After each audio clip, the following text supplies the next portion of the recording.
نه کجا بدونه دیگه برای شما آدم داره نداره پوری نمیبینی کادو اوخی همی اکتم بازگاه نیستی با هم باشم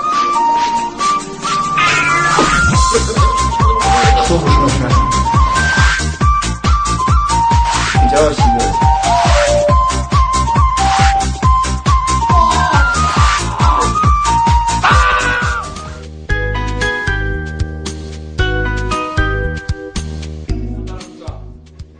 همین روز نه همین روز میدونی چی چند کسی در این خونه هستیم هممون با معیار خوراک میخوریم خیلی معیار معیار ده هممون چنی خدمون خوراک میخوریم تمام دیگه ای معیار زیاد خوراک نمیخوریم این معیارش چیه این معیارش هر کجا برآمد معیارش همین ما برآمد ای من میدونی برای چی ما باید ماشین بخرم ماشین نخرم نه همسر دیگه ماشین خریدم مادر بگو دیگه خوراک نخوریم برای ماشین خدا نه چی من میخورم آخه با معیار خوراک میخورم آخه ما رو بوسم جمع کنیم یه ماشین بخرم بود یه جور رفتن در بگیرم بر این ماشین خرج شده به من این خیر من همین گفتم من گفتم میشم گفتم میشم خیر کو مهمون ما دو هر خشدو رو باخی برس خشخد نو میخرم مهمون لیکن زنه التماس اگه ما گفتم اگه با معیار خوراک پروک برای خودم مایل برای خودم مایل انا میخوام زنه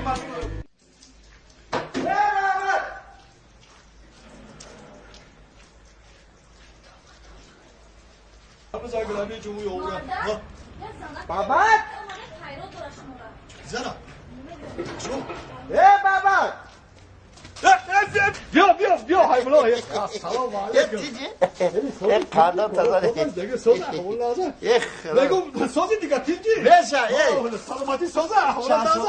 لازم نه خونه میرم بیا خونه بیا لا بس ایتو اما نه سوختم چه ساعتی کار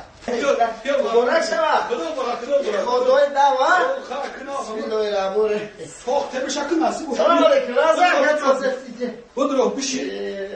های بالا بگذار آفرین اکل مهنت کردیم دا مهنت کردیم خیلی آبی قدم رسد بالا نرسد الله اکبر کادو تازه نبودی در کجا بودی؟ آخی با همون تجارت باشید ماشین آوردی با؟ ماشین آوردم 5 ماشین آوردم ای شال و نصیب ماشین گیر باشید پرابلم نیست اوزی شال و نصیب ما همین فکر ده هست موزی آخر بله یا در کمیشی ما یکم چک کش میکنه بله سلام کادو تازه خانه و در بچه هوشیار بودی دادی مکتب خوریدم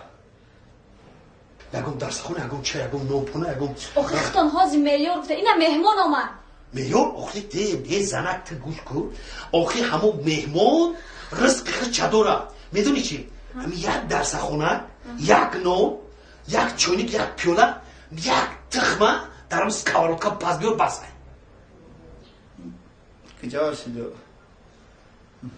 یک تخمه هیچی نمیشوه همین که بیار برای ما بستگی هیچ در کن نیست پای کن میگم یک همین دمی چای برای خوشرو شوم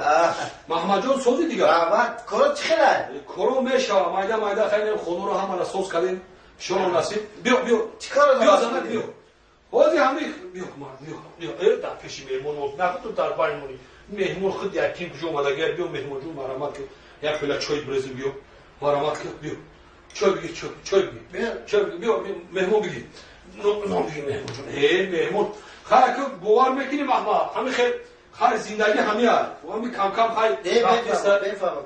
رفتست کم پیتزا دیدی؟ نه دیدم این موی سرد خیلی کده ای بود؟ دیگه کردم چی داری باید تماشا بکنی؟ محبت زنی بدبخت من محبت در تماشا بکنم محبت در کو عجون پوند الان من باری کردم تو چون میگم من محاد رنگی همون شده ولی من ببینم همین باشی فروشه هم از ببینم عجون پوند رو باید عجون پوند کادو تازه ایمران جان بیا جمشی بچم بیا جمشی شی این بچه من بسیار بچه زورایده ایمران جان او چی وی قیت من نگاه میکنی؟ اوخی همین اکت هم برزگاه نیست که همشا بخورم ولی قشمه بونه تو بعد میخری